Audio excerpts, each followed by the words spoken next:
Hello everyone, this is update number 3 of Operation Sindoor. A lot has happened yesterday, lot of events, dramatic events have happened yesterday, so I thought I should give you another update. In this video, I'm going to give you a timeline of events about what has gone down, especially the ceasefire, then the violation of the ceasefire and what led to it. It is a very series of very confusing things that happened. There are some theories which I will also talk about later. And the second thing I'm going to do is I'm going to give you some details on the IMF situation. You must have seen that a loan was approved for Pakistan of right now I'm saying 2.4 billion. 1 billion has been dispersed. There is still more to be disbursed, but we will get into that. So I'm going to tell you some details about what is happening on the IMF front. There are linked theories about that as well. So without further ado, let's start with the timeline. First up, special shout out to our nerd friend Atharva, who has been working relentlessly through this time and creating a timeline for us and giving us updates. So this is all him, and also some of the things that I have added. So let's get into it. So today we are on 11th of May, and right now it is 12 p.m. exactly. So everything that happened till this point of time. First things first, 10th May, what was going down, right? Since morning, Indian forces were carrying out precision strikes on identified Pakistani military targets. Now you have to understand that Pakistan has been escalating.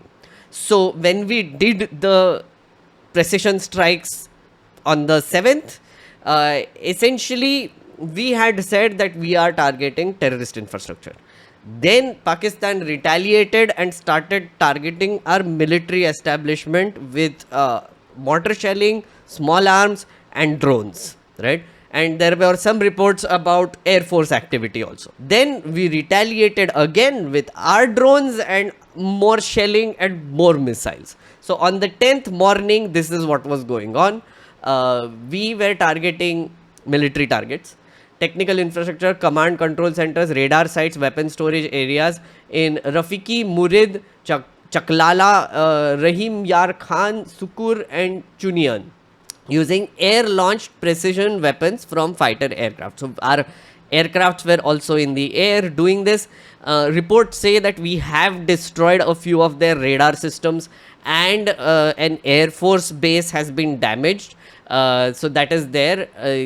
Indian targets radar sites at Pasur and Sialkot aviation base using precise munitions. So we were also sending drones and we were doing all the things. Indian army response to Pakistan shelling along LOC, causing damage to Pakistan army. So shelling was constantly happening. Again, want to remind you guys, lives have been lost on both ends. Poonch district mein a lot of villages were damaged. A lot of people have lost their lives there. Last count was some 22. So may their souls rest in peace. War is not good. War is not good. It is bad. Just saying, human lives are lost. Please keep them in mind. Then, while this was going on, dramatic events started around evening time. First thing that happened, which again is so surprising, Donald Trump on his Truth Social Truths, he doesn't tweet, he truths on his Truth Social. After a long night of talks mediated by the United States, I am pleased to announce that India and Pakistan have agreed to a full and immediate ceasefire. Congratulations to both countries on using common sense and great intelligence. Thank you for your attention to this matter. Like a call center basically. But 5:33 precisely, this guy announces a ceasefire between us and Pakistan. Everybody goes crazy. Everybody is like, ye kya ho gaya? Why is the US president doing this? Because you have to understand, throughout this whole thing, our stand has been that the matter is between India and Pakistan. There will be no third party involvement. That is literally our policy, that we will not mediate or we will not use a mediator. If we have to talk, we will talk with each other. This guy goes ahead and announces a ceasefire, which puts which brings in a lot of questions. Honestly, why is this guy doing it before we did it or they did it? It's bizarre. Anyway, that happens. Then just to make it worse, Marco Rubio, Secretary Marco Rubio tweets, over the past 48 hours, VP Vance, Vice President Vance, and I have engaged with senior Indian and Pakistani officials, including Prime Minister Narendra Modi, Shahbaz Sharif, Laser Eyes Subramaniam Jaishankar, Chief of Army Staff and crazy person Asim Munir, National Security Advisor James Bond Ajit Doval, and Asim Malik. So basically, US has been talking to all of these people for the last 48 hours. Now there is no surprise there. It is natural that the US is involved. They're talking to people, at least whatever. What we didn't know was the mediation. So keeping them informed is one thing, involving them is another thing. I am pleased to announce the governments of India and Pakistan have agreed on an immediate ceasefire to start talks on broad set of issues at a neutral site. The news is right now that at 12 p.m. tomorrow, which is on the 12th, there is going to be a call between India and Pakistan, and they're going to talk this through. That is what he's mentioning. Again, this news comes from Marco Rubio, not our government, not their government. We commend Prime Minister and Sharif on their wisdom, prudence, statesmanship for choosing path of peace. Then Deputy Prime Minister and Foreign Minister of Pakistan tweets. This happens at 5:38. Pakistan and India have agreed to a ceasefire with immediate effect. Pakistan has always strived for peace and security in the region without compromising on its sovereignty and territorial integrity. So then again, this is the first word that comes from Deputy Prime Minister of Pakistan. Again, we haven't said a thing. Then at 6 p.m, this happens, which is our MEA gives a literal 1 minute 23-second statement. It's just he comes in, he says things and goes away. Good evening, ladies and gentlemen. I have a very brief statement to make. Following that, as you know, there will be a briefing by my colleagues from the military. The Director General of Military Operations of Pakistan called the Director General of Military Operations of India at 15:35 hours earlier this afternoon.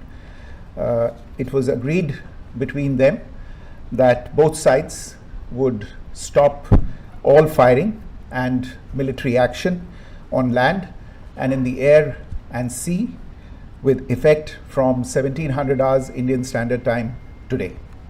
Instructions have been given on both sides to give effect to this understanding. The Directors General of Military Operations will talk again on the 12th of May at 1200 hours. Thank you. This is where we basically said that we are going to have talks on the 12th of May at 1200 hours. But notice what he said.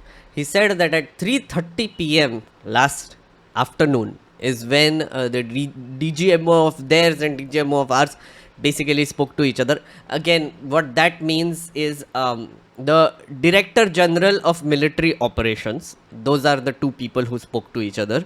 But of course, they were instructed by our political leadership and army officials and generals in general to talk to each other. And they agreed to on a ceasefire from 5.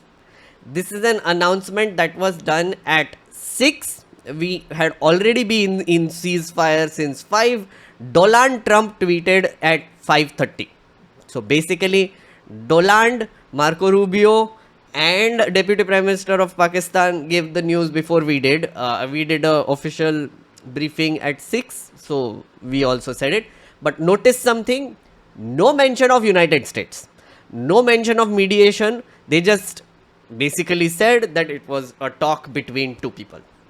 That's it, and went away. Then Ministry of External Affairs tweets, which is S. Jaishankar, Laser Eyes S. Jaishankar. India and Pakistan have today worked out an understanding on stoppage of firing and military action. India has consistently maintained a firm and uncompromising stance against terrorism in all its forms and manifestations. It will continue to do so. That's the one reaction. Again, Neither has Amit Shah tweeted, neither has our defense minister tweeted, neither has Prime Minister tweeted. S. Jayashankar is the first political tweet that we see from our political class. Then again, like everybody was like trying to figure out hua kya, friends. Why is America announcing a ceasefire and what is going on exactly, right? What is going on? And then at 8:53, bombshell drops. Omar Abdullah tweets this: "What the hell just happened to the ceasefire? Explosions heard across Srinagar." He even tweeted a video at 9:10 which shows this immediate ceasefire violation. This is Srinagar, and you can hear the explosions a little bit. See, you can now see the anti-air.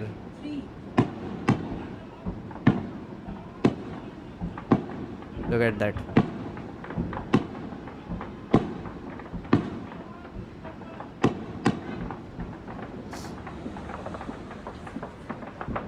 So again, literally 3 hours later, technically 4 hours later, we see that ceasefire violation has happened.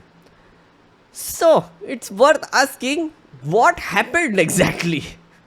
What happened? Okay, I'm going to give you a little bit of a theory here at this point of time. My feeling is that, and I have been saying this in the last few updates also, that we are dealing with a very bizarre state, which is Pakistan, right? Their political leadership is not strong. The most popular person in Pakistan, who is Imran Khan, is in jail. Not dead. Fake news was spread yesterday that he's dead. From what I know, is still alive in jail. But he's in jail, right? The second is their current political leadership is completely... I don't know what they're doing, honestly. If you saw the defense minister going on international news channels and making a joke of them, that is true. He had no idea what was going on. So technically, Asif Munir, who is their army general, is the one who is running the show. My guess is there was talks between the political leadership and also maybe mediation from US and wo ceasefire ho gaya, right? But this is the Pakistan army telling the political leadership and showing them a big middle finger. This is the general saying ki main thodi sunne wala hai tera, right? And doing this. There is this scene from Lakshya, which the movie Lakshya, which you know, it reminds you of. Before Hrithik Roshan goes on a mission, the mission that he's supposed to do in the finale, there is this whole thing where Om Puri, I believe, he tells him कि मेरा तजुर्बा ये है कि जीत जाओ तो फिर शांत मत हो जाना, don't let your guard down, because Pakistani ऐसे होते हैं कि वो पलट के फिर से वार कर सकते हैं. And that advice helps him because honestly that is what happens in the end. Well, Om Puri, well, you were right, Om Puri. What is this Om Puri? Anyway, that's again a theory. I don't know if that exactly happened. Just saying. That's my theory. Okay, going forward, another statement happens now. Foreign Secretary again comes in and gives another statement, this is from the Defense Ministry. Repeated violations of the understanding reached today between the DGSMO of India and Pakistan have occurred. These breaches are being met with an adequate and appropriate response. Pakistan must act responsibly and prevent further violations. Our armed forces remain vigilant and are instructed to respond firmly to any provocations along the IB and LOC. Now, from what I have seen so far, we only retaliated by taking down whatever was coming our way. My guess is more drones, or whatever was coming our way was taken down by the air defense systems, but at the same time we didn't fire back. Again, this is based on whatever reports I have seen. I'm still waiting for confirmation. Right now at 12:15 p.m. I'm being told it is quiet, but there were reports last night that all along the western border there were blackouts in multiple cities, explosions were heard, etc. One of them though is confirmed, which is in Srinagar. I don't know about others, but there was tense situation last night. So we don't know exactly how restrained we are yet, but for now, I'm going to believe this and say that we are in ceasefire mode right now, at this point of time. And then finally,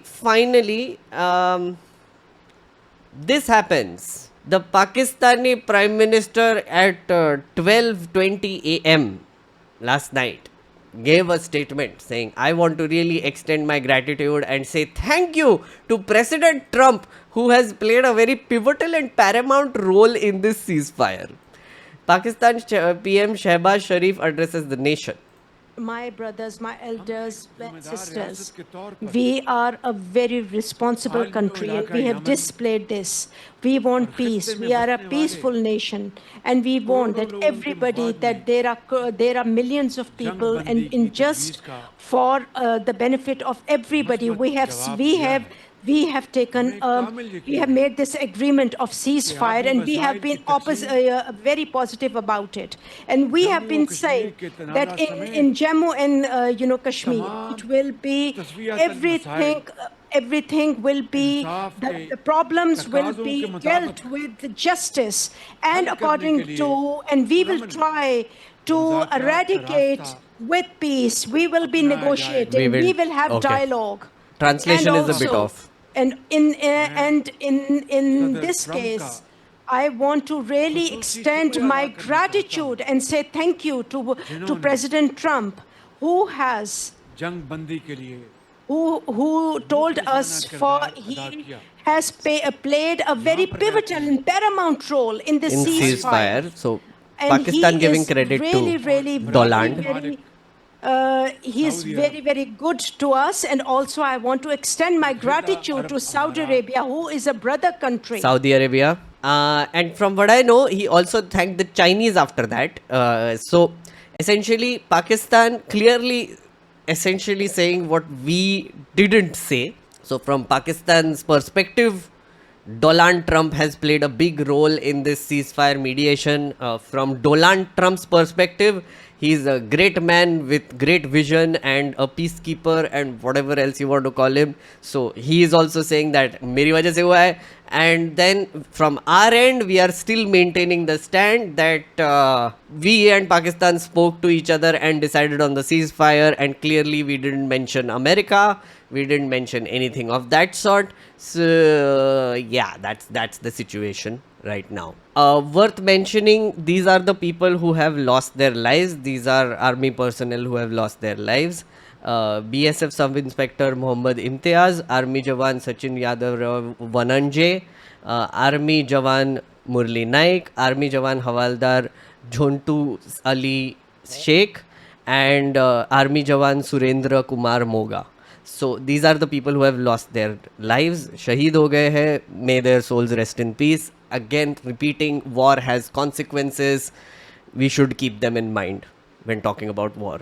Alright, another big news that happened during this time is that loan tranche was approved by the International Monetary Fund for Pakistan. So let's talk about that. This is what is happening. IMF clears loan tranche to Pakistan. India abstains from vote, registers strong dissent. India opposed the frequent bailouts to Pakistan in IMF board meeting, pointing out that such track record calls into question either the effectiveness of the IMF program designs for Pakistan or their monitoring or their implementation by Pakistan. IMF has cleared a 1 billion tranche for Pakistan as a part of its 7 billion extended fund facility lending program and 1.3 billion tranche under the resilience sustainability facility. So total of 2.3 billion has been cleared in its board meeting held on Friday. India abstained from voting, saying that they have poor track record, they have misused the debt financing, etc. India conveyed its strong dissent as IMF reviewed the EFF and the other one RSF. Concern that fungible inflows from international financial institutions like IMF could be misused for military and state-sponsored cross-border terrorist purposes resonated with several member countries, their statement said. Now, one of the things that came is, as I said, opposition parties questioned India's abstention from voting. So again, we abstained. We didn't vote no is what the opposition parties were saying. Jairam Ramesh asked why didn't we vote no. Modi government has chickened out, as he said. A strong no would have sent a powerful message. Government sources, however, said that IMF rules do not permit a formal no vote. Again, I do not understand this system, but that is the system. It's such a bizarre thing that you can't vote no, you can only abstain. So either you say yes or you keep out of it. Bizarre. With the IMF typically resorting to consensus for decisions. Each country of the 25-member IMF board has a vote but is linked to the country's economic size. In cases where a vote is required, the system does not allow a formal no vote. Directors can either vote in favor or abstain. There is no provision to vote against a loan or proposal. Okay, so basically the fact that we couldn't vote no was a systemic thing. Again, we can talk about why the system is like this, but it is like this, right? The problem though is this, which is 1 billion and 1.3 billion has been cleared. Pakistan got more money from the IMF, right? It's worth talking about what the IMF is. There's a lot of research that has been done on this as well. I'm going to take you through some of it. IMF is an international organization that promotes global economic growth, financial stability, encourages international trade, and reduces poverty. Now, this is basically bureaucratic language.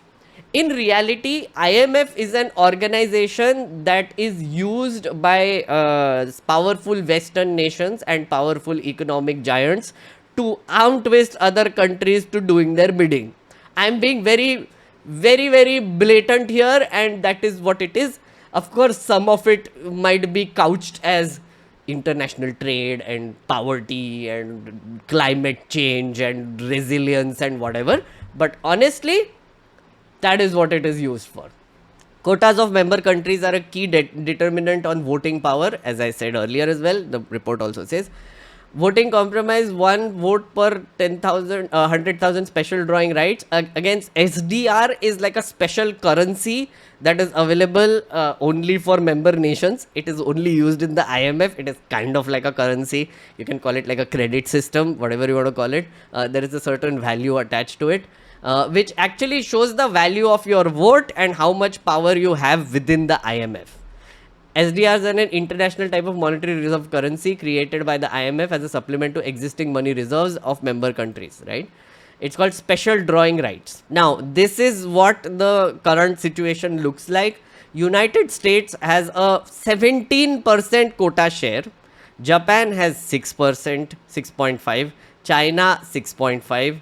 Germany 5.6. France 4.2. United Kingdom's 4.2. Italy 3.17, India 2.7, Russia 2.7, and Brazil 2.3. So if you want to look at all the member nations and how much share they have, this is it. The highest one is of course United States. They have most of the power here and they are the ones who call the shot. It is worth noting the reason why I said IMF is basically a bizarre organization that arm twists people, because they have done it to us before. It is worth reminding people that we have been a victim of IMF's arm twisting also in the past. In 1991, India saw no other avenues for economic relief and accepted emergency loans from IMF totaling $2.2 billion. Right, this was before liberalizations. With no soft options left, newly appointed Prime Minister Rao assured IMF that systematic policy changes would be introduced to deal with the balance of payments crisis. Manmohan Singh said, and PM Rao assured IMF that the government intended to implement a wide range of policies to improve the efficiency and competitiveness of Indian economy. Shockingly, the crisis was so deep that there was little or no major opposition in parliament. IMF led India to liberalize its economy in 1991. So one of the reasons why we liberalized our economy was because of the IMF. Now this loan amount that we took, or whatever emergency loan that we took, we have already paid back. I believe in 1999 we already paid back.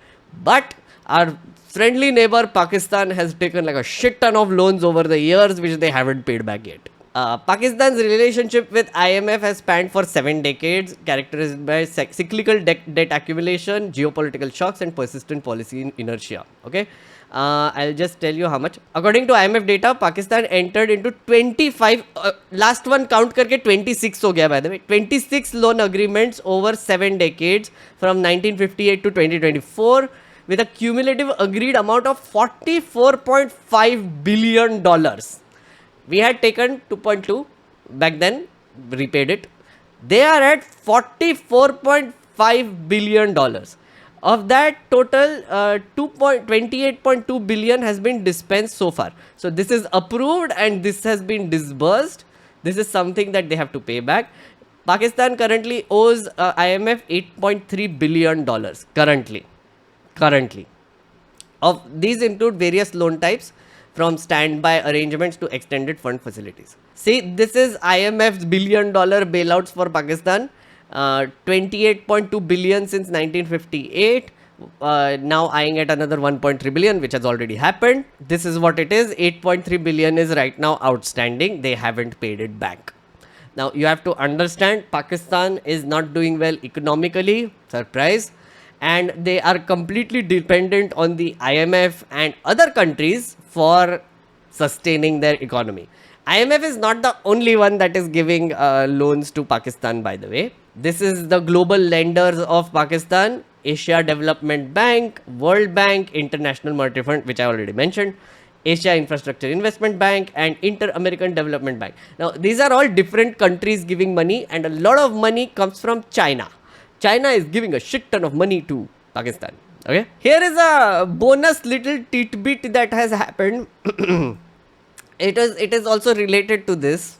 It's the most bizarre thing, and this happened recently on 6th of May, a day before our surgical strikes or whatever, precision strikes, Operation Sindoor happened. Union Bank faces heat over 7.25 crore book purchase. How is this related? Union Bank of India is under scrutiny for purchasing nearly 2 lakh copies of Krishnamurti V. Subramanian's book. Expenditure faced internal opposition. Employee unions are demanding inquiry. Now, Krishnamurti V. Subramanian, if you Google this name, you will see he is former chief economic advisor to government of India, and he was our representative in the IMF. Yes, he was our representative in the IMF. What he had done is that he wrote a book called India at 100, and then Union Bank bought a ton of copies worth 7.25 crore to give to their employees and customers, which is basically fraud. They did it with Rupa publication, and this guy was kicked out. The Indian government kicked him out, and I think, again, this is again a little bit going into theory territory. This happened right before the precision strikes that we did, and this IMF thing that happened might have been a result of us not having proper representatives, because this douche who was there did a scam and we had to remove him. It's bonus news, but I thought it's related because IMF. I can't, guys. How can you even process this sort of events? This happened, then the IMF thing happened. So what was the effect? I mean, you can only theorize after a point, right? So from this point forward, I'm going into a little bit of theory territory, friends. Again, this is something based on things I have read, things I've heard, things I've spoke to some people, etc. So what is going on here, right? IMF approves a loan with Pakistan, disburses a loan. They've already approved the loan. They disburse like an amount during this crisis that is going on, this conflict that is going on. India abstains, but also gives a strong opposition to this disbursal, saying that this money is going to be used to fund their military operations and also terrorism activities, which might be true. So what happened? One, I think our diplomacy failed. I don't think that is a controversial opinion. I think it did. we were not able to put up a front in the IMF properly. We were not able to convince the other member nations that they also need to abstain or they need to oppose this. Clearly, the United States was in favor of giving this disbursal immediately to Pakistan. They are saying that they have given it for the climate disasters that they have been facing, and they have been asking for money for a while. Whatever the reason is, but they did get more money. They got like $2.3 billion just abhi. Our diplomacy has clearly been lacking somewhere. But now looking at all the events that have happened, the timeline and the IMF thing, I'm going to combine the two a little bit and I'm going to show you one chart. Look at this. NYT had done like a piece, and this is a chart from there where India and Pakistan get their arms. When I have been giving you these updates, I have mentioned it multiple times that the only people who benefit from war are the people who sell weapons. And there are certain countries who sell weapons. They sell weapons to us, they sell weapons to Pakistan. Essentially, we use foreign weapons to fight our wars. That is what is happening. Now, this is where we buy our weapons, and this is where they have been buying our weapons, and there has been a massive change on who we buy weapons from and who they buy weapons from. Look at this. So, this is starting from 2006. 75% of our weapons were bought from Russia. This includes our current air defense system, a part of it. Now, this is layered. The biggest one, which is the S-400, comes from Russia. This was bought somewhere around this period only, actually. 2010s ke aspas we had bought it. 75 say we have come down to 36% in 2024. We have increased buying from France. It went from 1% to 33%. This includes Rafales. Now, the current Rafales we are using are from France, so clearly we are buying a lot of weapons from them. The third biggest partner we have right now is Israel. Israel was at 6%, now it's at 13%. Again, I have a feeling this includes cyber warfare type things like Pegasus as well. I don't know, but Israel say we do buy some weapons, etc. Going back, right? From 2006, 6% to 2024, which is 13%. Then there is the US. US was at 2%, it is now at 10%. So we have slightly increased our purchase from them, but clearly we buy more from France and Russia. Now look at Pakistan. Pakistan used to buy 36% from China. It has gone up to 81%. So China is a mega supplier for Pakistan right now. On the other hand, they were buying 36% from US. It has gone to 0%. Now this is significant. 2024 tak, this is significant. It has dropped down to 0%. France from 7% to 0%. Netherlands, they have been buying now, which is 6%, right? So China से बहुत ज़्यादा खरीद रहे, फिर Netherlands and other partners, they have changed completely. My theory is Donald Trump, our friend, our deal maker, Donald Trump, who is an absolute deal maker, probably has made a deal with our neighbor Pakistan, saying that अब तू हमसे weapons खरीदेगा. And he was holding IMF loan as a leverage. Again, theory territory. I told you it's theory territory. My feeling is that there was some leverage that US was holding over Pakistan, and that is how they mediated this ceasefire, more or less, right? They also have leverage over us with the whole tariff war going on. We were already in talks with tariff related stuff with USA. So they had a lot of leverage on us, right? Now, there is a CNN article which says that there were some intelligence reports that they got about some nuclear activity that was happening. Now, I cannot confirm or deny that, so I'm just going to tell you what it was, and you can believe it, not believe it, up to you. You have brains, use your brains, think about it.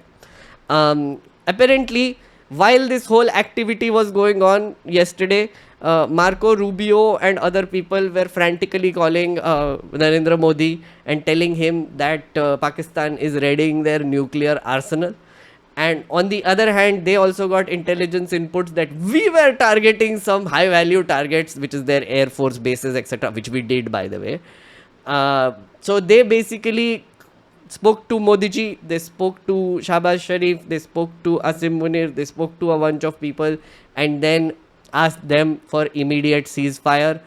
Probably the intelligence reports that came from US might have freaked out either side, or whatever happened, we don't know the details yet, but वो भी एक I guess angle है इसका.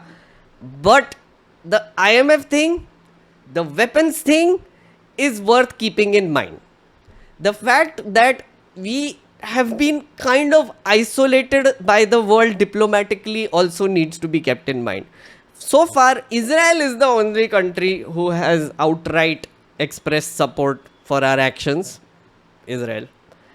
Other countries have not outright expressed support for our actions. But when it comes to Pakistan, Pakistan के side में काफ़ी countries लग रहे हैं थोड़े बहुत, especially the US. Clearly they are thanking the US, they are thanking China, they are thanking Saudi Arabia. So clearly Pakistan has some more allies than us. This, and I'm going to say this, this has been a diplomatic disaster for us. We might be seeing this as a win. Oh, we destroyed their targets militarily. We have been excellent. Our armed forces have done a good job. All of those are true. But at the same time, it is worth saying, diplomatically, we have lost out. Our media has not done us any favors. They have been absolutely disastrous with their coverage. They have made us into a mockery as a country internationally. I have seen multiple streamers look at our news channels and laughing their asses off, saying, "क्या cartoon chomu country है? कौन है ये चोमू लोग जो ऐसे report करता है वॉर पे?" That was our news media. You can look at our internal thing, you can chest beat, you can feel proud, do all that. I have no problem. Do all that. If you decide that you just want to live within this border and feel proud, do that. Internationally, I'm telling you, we have definitely lost out. Okay? That is what has happened so far. After this, I'm going to give you some quick updates on some other news that are related and are important. Okay, just to give you an example of how terrible our commentators are, I present to you Major Gaurav Arya. He has done this. यहां पे बैठे M Jaishankar के साथ Araghchi, इसका नाम है, पाकिस्तान में था, वहां पे टॉप लीडरशिप से मिला है, right, including prime minister Shehbaz Sharif. अब ये आ गया भारत. अब ये आ गया भारत. इस आदमी को, इस सुअर की औलाद को, Oh God. एक minute, He wrote it also. Pig. इस पिग को भारत तब आना था जब पहलगाम हुआ. इसको तब आना था भारत जब पहलगाम अटैक हुआ था. इसको आके डॉक्टर जयशंकर से मिलना था और बोलना था, डॉक्टर जयशंकर, ईरान आपके साथ खड़ा हुआ है. नहीं. So basically, ungrateful prick that he is, and also like disrespectful prick that he is, he basically called the Iranian representative, whatever he called him, and of course that had ramifications because Iran immediately responded saying, "Respect for guests as a long-standing tradition in Iranian culture. We Iranians consider our guests to be beloved by God. How about you? How about you?" And it got embarrassing and India had to say this.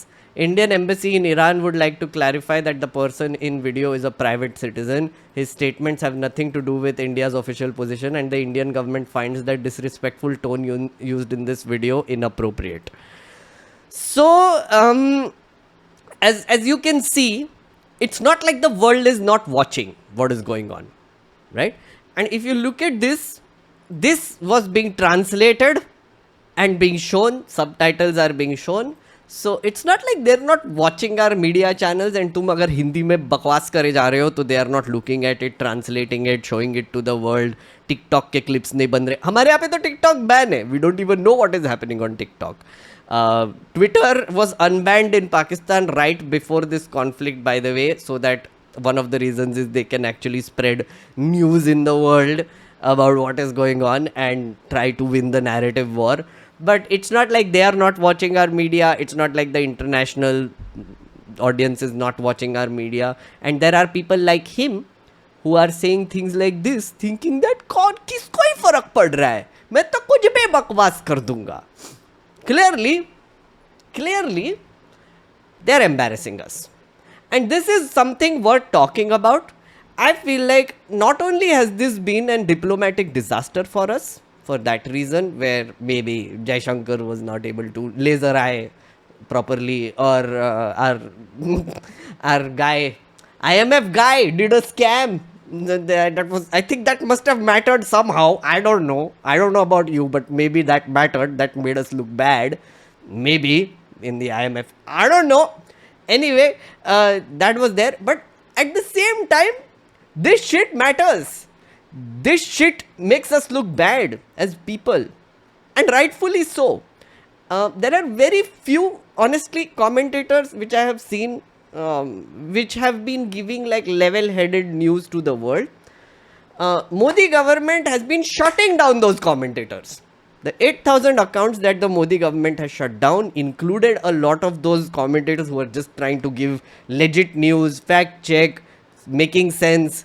Modi government को वो चाहिए ही नहीं. उन लोगों को ये बकवास चाहिए. Right? And it is biting us back in the arse right now. And you have to see it, I have to see it, and we have to bear the brunt of it. There is no way to say this. We have lost out the narrative war because of people like this guy. Because of our media channels who are running air raid sirens, who are running air raid sirens while showing headlines, who are spreading fake news left, right, center like Karachi ka port destroy kar diya, ye kar diya, wo kar diya. These have effect. There is a cause and effect that happens because of all of this. It doesn't happen in isolation. The world sees it and they declare us and see us as bad people. And I feel very bad about it. I don't know about you. If you want to live in denial, live in denial. That's fine. That's your prerogative. Live in your WhatsApp universe. Live in whatever universe you want to live in. I don't. I think this was a bad time. This made us look really bad, and I am worried. Another thing, government sources counter US President Trump and US Secretary of State statements say that the stoppage of firing and military action between India and Pakistan was worked out directly between the two countries. The call was made by Pakistan DGMO and an understanding reached. So our stand so far has been that both countries were talking to each other, and from our stand we are saying that the DGMO, Pakistan DGMO, is the one who reached out to us and then initiated a ceasefire, and then we agreed to it. That doesn't make sense because the world has seen that the President of United States is the one that announced the ceasefire, not us, not Pakistan. Then their secretary came in and also announced it before us. Again, not us, not Pakistan. Then Pakistan came in and said, and they also thanked the US. Then we said, we have a completely different narrative going around. This is what is confusing to me, honestly. This is exactly what is confusing to me. Which is, we have, I think, gone into a stage where our government cares so much about controlling the narrative that they have lost the plot. They care so much about controlling the narrative nationally, domestically, that they have lost the plot internationally. We are giving mixed messages. We are not looking like an honest country. We are not looking like an honest people, at least projection wise. If we are giving our different versions and they are giving their different versions and America apna different version deke khali ho raha hai, it doesn't look good, friends. It doesn't look good. But we will see.